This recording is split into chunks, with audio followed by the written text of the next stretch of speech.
Hello everyone, welcome to think legal with Amandeep. कल हमने section 19 तक ख़त्म कर लिया था और आज हमें स्टार्ट करना है सेक्शन 20 से। ठीक है, तो section 20 talks about directorate of prosecution. तो इसको देखते हैं। द स्टेट गवर्नमेंट में एस्टेब्लिश। तो इस्टेब्लिश करने की पावर किसके पास है? स्टेट गवर्नमेंट के पास। क्या इस्टेब्लिश करेगी वो हम देखते हैं। तो सब क्लॉज ए में a directorate of prosecution in the state. तो स्टेट के अंदर स्टेट गवर्नमेंट इस्टेब्लिश करेगी एक डायरेक्टोरेट ऑफ प्रोसिक्यूशन। ये एक ऑफिस का नाम है। ओके, और फिर इसके मेंबर्स कौन होंगे? तो it will consist of a director and as many deputy directors of prosecution as it think fit. ठीक है, पहली चीज़ स्टेट गवर्नमेंट इस्टेब्लिश करेगी। क्या करेगी? एक office which is named as directorate of prosecution. कहाँ करेगी? Within state. और इसके मेंबर्स कौन होंगे? Director and deputy director. Okay, फिर सब क्लॉज बी में और डिस्ट्रिक्ट डायरेक्टोरेट ऑफ प्रोसिक्यूशन, ये ऑफिस का नाम हो गया। कहाँ करेगी?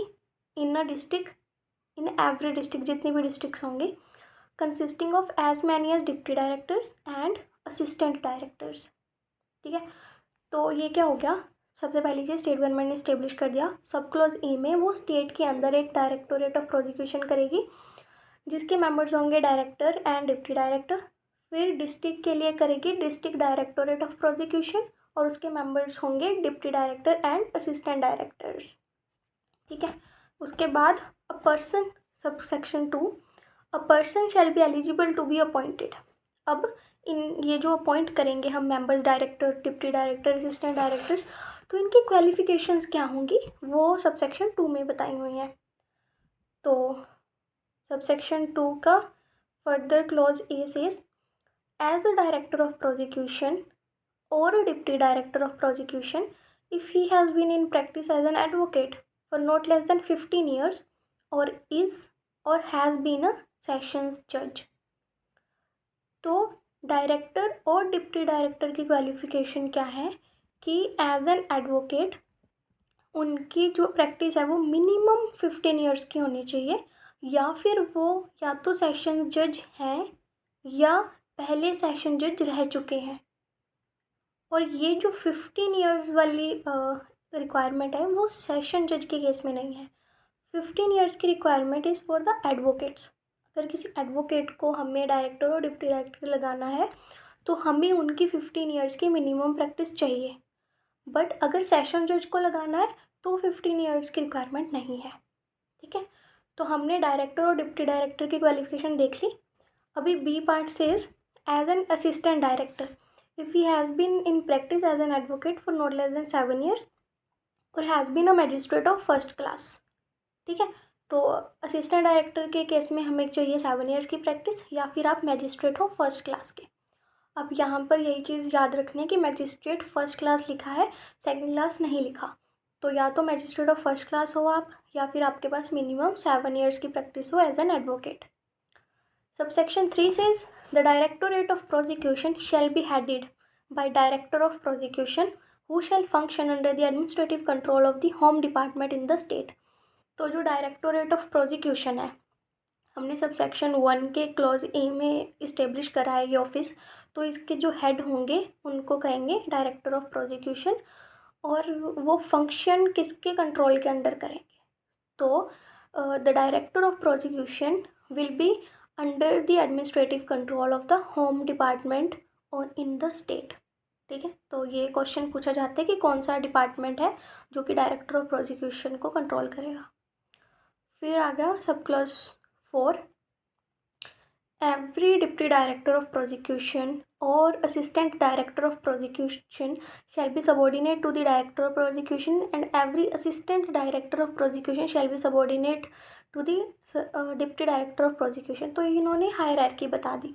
तो सबसे ऊपर कौन होंगे? डायरेक्टर, उनके नीचे डिप्टी डायरेक्टर और उनके नीचे असिस्टेंट डायरेक्टर। ठीक है, तो ये हायरार्की हो गई। फिर आके हमारे पास sub section 5, it says every public prosecutor, additional public prosecutor and special public prosecutor appointed by the state government under subsection 1 or subsection 8 of section 18 to conduct cases in high court shall be subordinate to the director of prosecution। तो हमने section 18 में देखा था कि sub section 1 में भी और sub section 8 में भी हम पब्लिक प्रोसिक्यूटर्स और additional public prosecutors and special public prosecutors को अपॉइंट कर रहे हैं। तो ये जो हमारे पीपी हो गए, एपीपी हो गए और एसपीपी हो गए, तो ये किसके कंट्रोल के अंडर होंगे? तो ये होंगे डायरेक्टर ऑफ प्रोसिक्यूशन के अंडर। ठीक है, तो ये बस हायरार्की बता रहे हैं कि क्या यहाँ पर इनकी लाइन ऑफ कमांड होगी। ठीक है, फिर आ गया subsection 6, every public prosecutor, additional public prosecutor और special public prosecutor appointed by the state government under subsection 3 और subsection 8 of section 18 to conduct cases in district court, and every assistant public prosecutor appointed under subsection 18 of section 19 shall be subordinate to the deputy director of prosecution or the assistant director of prosecution। तो देखिए, आप इस चीज़ को समझिए कि state के लिए हमने बनाई थी डायरेक्टोरेट ऑफ प्रोसिक्यूशन, उसके मेंबर्स कौन थे? Director and deputy director. और डिस्ट्रिक्ट के लिए हमने बनाए थे deputy director and assistant director. तो सबसेक्शन 5 में जब हमने हाई कोर्ट के लिए पीपीज़, एपीपीज़ और एसपीपीज़ अपॉइंट करें तो वो किसके कंट्रोल के अंडर आ जाएंगे? Director of prosecution. Similarly subsection 6 में हमने डिस्ट्रिक्ट कोर्ट के लिए जो पीपी, एपीपी अपॉइंट करे थे तो वो किसके कंट्रोल में आ जाएंगे? Deputy directorate of prosecution. State में होगी डायरेक्टर ऑफ प्रोसिक्यूशन और डिस्ट्रिक्ट में होगी डिप्टी डायरेक्टोरेट ऑफ प्रोसिक्यूशन। ठीक है, उसी अकॉर्डिंग फिर उनकी हायरार्की चलेगी। तो subsection 7 says the powers and functions of the director of prosecution shall be to monitor cases in which offences are punishable for 10 years or more, or with life imprisonment or with death, to expedite the proceeding and to give opinion on filing of appeals। तो जो director of prosecution है उनके क्या parts of functions होंगी? तो it says कि उनका काम है केसेस को मॉनिटर करना। कौन से केसेस? जिनकी पुनिशमेंट 10 ईयर्स है या 10 ईयर्स से ज़्यादा है या लाइफ इम्प्रिजनमेंट है और डेथ है। ठीक है, किसके लिए? तो फिर वो इसमें क्या करेंगे ताकि जो इनकी प्रोसीडिंग्स हैं इन केसेस की जिनमें की पुनिशमेंट 10 ईयर्स से ज़्यादा है तो वो जो प्रोसेस है वो एक्सपीडिएट हो सके एंड अपना ओपिनियन देने के लिए कि उन केसेस में अपील फाइल करनी है नहीं करनी, तो ये ओपिनियन देने का काम करेंगे। इनका जो फंक्शन है ये सिर्फ सुपरवाइजरी फंक्शन है और ये जो डायरेक्टर ऑफ प्रोसिक्यूशन है ये केसेस को कंटेस्ट नहीं करते, प्रोसिक्यूट नहीं करते, इन्होंने सिर्फ अपना ओपिनियन देना है। ठीक है, फिर आ गई हमारे पास powers and functions of deputy director of prosecution.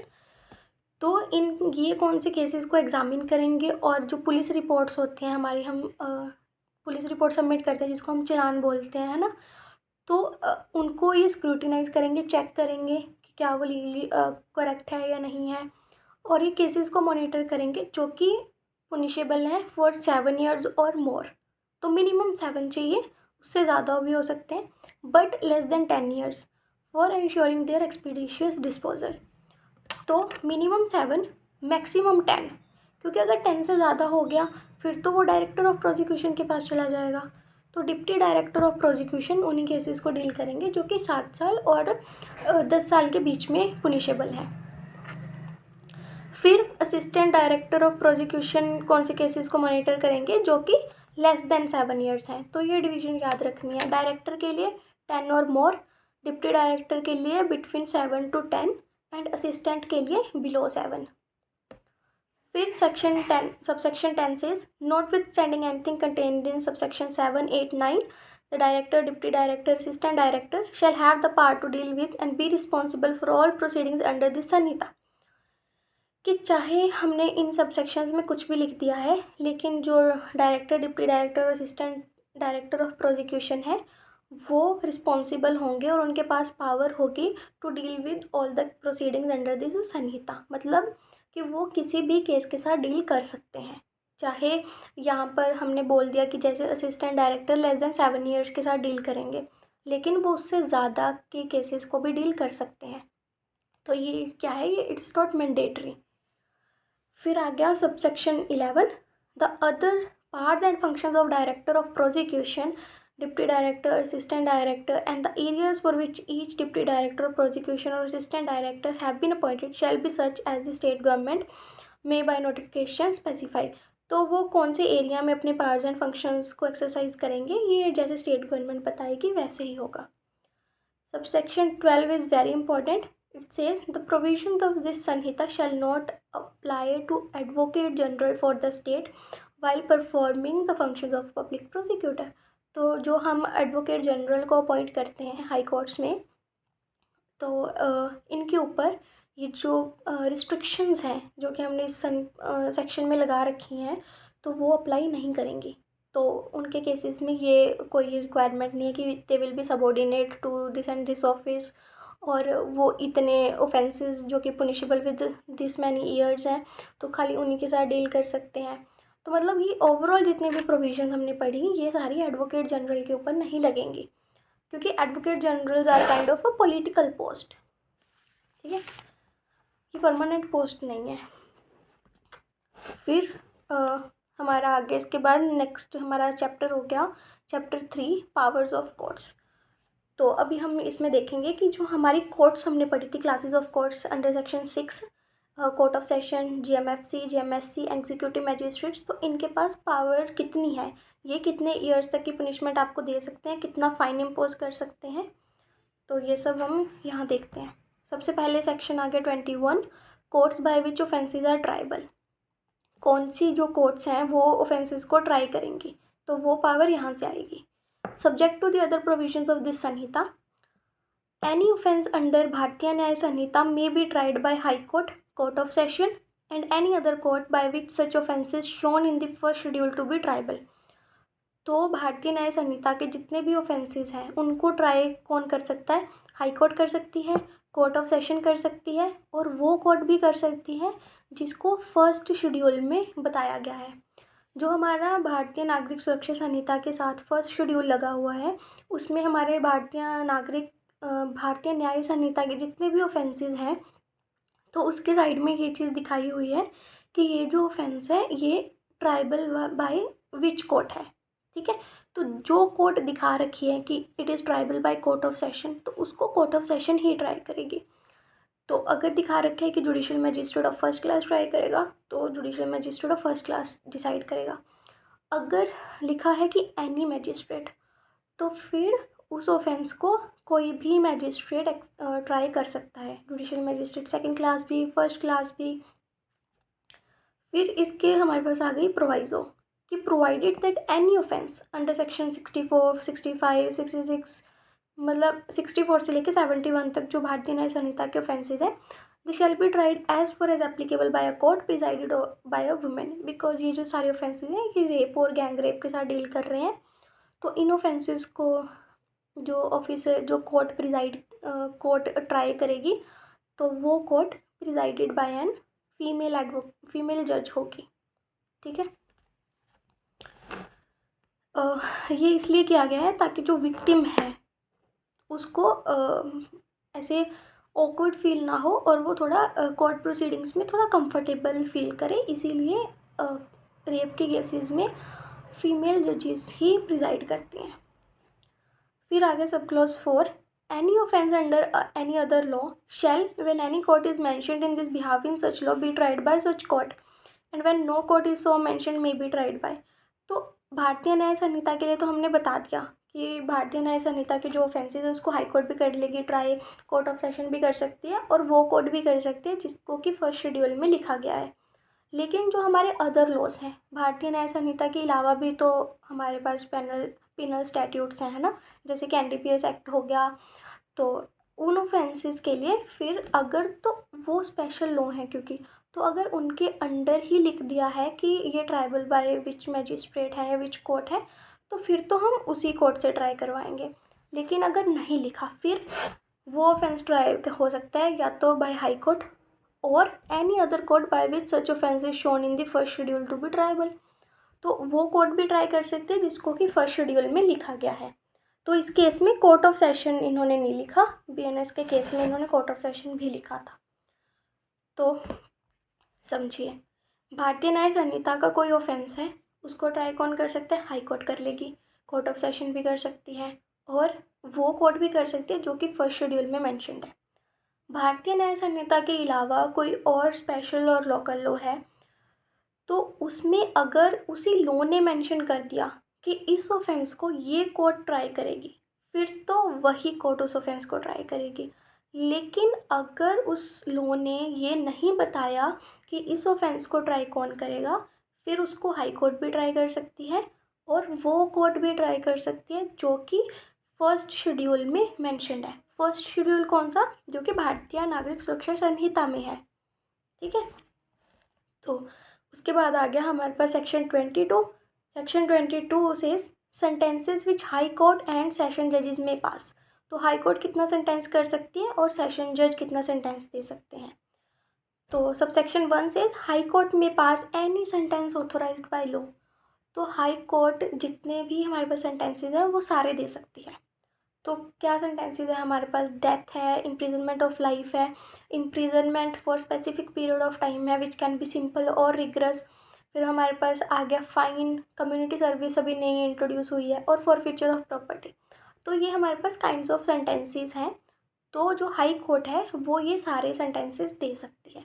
कोई रिस्ट्रिक्शन नहीं है कि आप डेथ पेनल्टी नहीं दे सकते, लाइफ इम्प्रिजनमेंट नहीं दे सकते, no restriction. High court maximum sentence जो हमारा डेथ सेंटेंस है वो तक भी दे सकती है। सबसेक्शन 2, सेशन जज और एडिशनल सेशन जज may pass any sentence authorised by law. अब जो हमारे सेशन जज हैं और एडिशनल सेशन जज हैं वो भी हर sentence that is authorised by law वो इम्पोज कर सकते हैं। लेकिन इनके केस में रिस्ट्रिक्शन है कि but any sentence of death passed by any such जज shall be subject to confirmation by the high court. तो अगर सेशन जज ने या एडिशनल सेशन जज ने डेथ सेंटेंस दिया आपको, तो वो जो आपका डेथ सेंटेंस है उसकी हाई कोर्ट से कन्फर्मेशन होनी चाहिए। हाई कोर्ट अगर कंफर्म करेगी तभी वो जो डेथ सेंटेंस है वो एग्जीक्यूट होगा, अदरवाइज वो डेथ सेंटेंस एग्जीक्यूट नहीं होगा।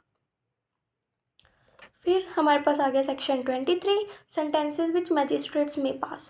तो हमने हाई कोर्ट का देख लिया कि any sentence authorised by law, session जज का देख लिया और एडिशनल सेशन जज का देख लिया कि they can also pass any sentence authorised by law, but if they pass the sentence of death punishment तो that should be confirmed by the high court.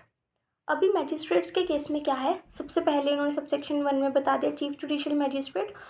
तो he or she may pass any sentence authorized by law except a sentence of death or imprisonment for life or imprisonment for a term exceeding 7 years। तो CGM जो है हमारे वो कोई भी sentence पास कर सकते हैं which is authorised by law, लेकिन वो कौन सा सेंटेंस इम्पोज नहीं कर सकते? पहला, डेथ सेंटेंस नहीं कर सकते, इम्प्रिजनमेंट फॉर लाइफ नहीं कर सकते, सेंटेंस एक्सीडिंग 7 ईयर्स नहीं दे सकते। तो इससे क्या चीज़ निकला? इससे ये मतलब निकला कि जो CGM है वो 7 ईयर्स तक की ही पनिशमेंट दे सकते हैं। ओके, फिर आ गया हमारे पास सबसेक्शन 2। तो जो हमारे judicial magistrate of first class हैं वो क्या सेंटेंस दे सकते हैं? Sentence of imprisonment for a term not exceeding 3 years or of fine not exceeding 50,000 rupees or of both or of community service. तो जो हमारे JMFC हैं, judicial magistrate of first class हैं, वो मैक्सिमम 3 ईयर्स तक का ही इम्प्रिजनमेंट दे सकते हैं और जो फ़ाइन है वो मैक्सिमम 50,000 रुपीज़ का दे सकते हैं, या दोनों कि 3 ईयर्स की आपने इम्प्रिजनमेंट भी कर दी और 50,000 फ़ाइन भी कर दिया। बट ना तो 3 ईयर्स से आप इम्प्रिजनमेंट एक्सीड करोगे और ना 50,000 से जो फ़ाइन है उसको इम्पोज करोगे। ठीक है, लेकिन अभी हमने एक न्यू पनिशमेंट ऐड ऑन करी है भारतीय नागरिक सुरक्षा संहिता में, दैट इज़ कम्युनिटी सर्विस, कि आप कुछ ऐसा काम करोगे दैट बेनिफिट्स द सोसाइटी, तो ये पनिशमेंट भी दे सकते हैं। अब आपने देखा कि जब हमने हाई कोर्ट का सेंटेंस पावर देखी, कोर्ट ऑफ सेशन की सेंटेंसिंग पावर देखी और CGM की सेंटेंसिंग पावर देखी, तो वहाँ पर कोई फ़ाइन की बात नहीं करी गई, फ़ाइन पे कोई लिमिट नहीं थी। जब हमने judicial magistrate of first class की पावर देखी तो यहाँ पर फ़ाइन पे रिस्ट्रिक्शन लगा दी कि आप मैक्सिमम 50,000 दे सकते हो, 50,000 को एक्सीड नहीं कर सकते। तो इससे क्या पता चला? तो इट शोज़ कि जो high court, court of session और judicial magistrate, chief judicial magistrate की पावर है to impose fine, that is unlimited. वो कितना भी जो फ़ाइन है वो इम्पोज कर सकते हैं, उसके ऊपर कोई 50,000 की या कोई और रिस्ट्रिक्शन नहीं है। लेकिन हम इसके लिए हमारे पास वो एक अलग से प्रोविज़न है कि अगर फ़ाइन का अमाउंट कहीं लिखा नहीं है कि कितना होना चाहिए, तो वो जो अमाउंट ऑफ फ़ाइन है that should not be excessive. ठीक है, नहीं लिखा तो ये नहीं है कि हम 100 मिलियन इम्पोज कर देंगे, नहीं, फैक्ट्स एंड सर्कमस्टांसिस को देखते हुए ही फ़ाइन जो है वो इम्पोज होगा। लेकिन जो क्वेश्चन है वो ये है कि क्या कोई रिस्ट्रिक्शन है, तो रिस्ट्रिक्शन नहीं है, सिर्फ इतनी सी बात है कि the fine is unlimited but not excessive. फिर सबसेक्शन 3 में आ जाती है हमारे पास sentencing power of judicial magistrate of second class. तो they may pass a sentence of imprisonment for a term not exceeding 1 year or fine not exceeding 10,000 or both or community service. तो जो judicial magistrate of second class है वो maximum 1 year तक की imprisonment दे सकते हैं और 10,000 तक का फ़ाइन दे सकते हैं, या दोनों या फिर कम्युनिटी सर्विस। ठीक है, तो उसके बाद एक्सप्लेनेशन आ गई कम्युनिटी सर्विस की। ये पहले क्योंकि कम्युनिटी सर्विस थी ही नहीं तो एक्सप्लेनेशन भी नहीं थी पहले ये, तो ये दोनों चीज़ें नई इंट्रोड्यूस हुई हैं। तो community service shall mean the work which the court may order a convict to perform as a form of punishment that benefits the community for which he shall not be entitled to any remuneration. तो community service क्या होगी, court किसी भी convict को order कर सकती है और ये क्या होगी, as a form of punishment. अगर आपको कम्युनिटी सर्विस करने के लिए कोर्ट ने कहा है तो इसका मतलब ये नहीं है कि आपको कोर्ट ने अक्विट कर दिया। This is a form of imprison, form of punishment. Okay, तो आप कन्विक्ट होने के बाद ही आपको कम्युनिटी सर्विस मिलेगी। तो community service is equal to conviction not acquittal. और ये कैसी होगी कम्युनिटी सर्विस, का नेचर क्या होगा, तो it should be that benefits the community.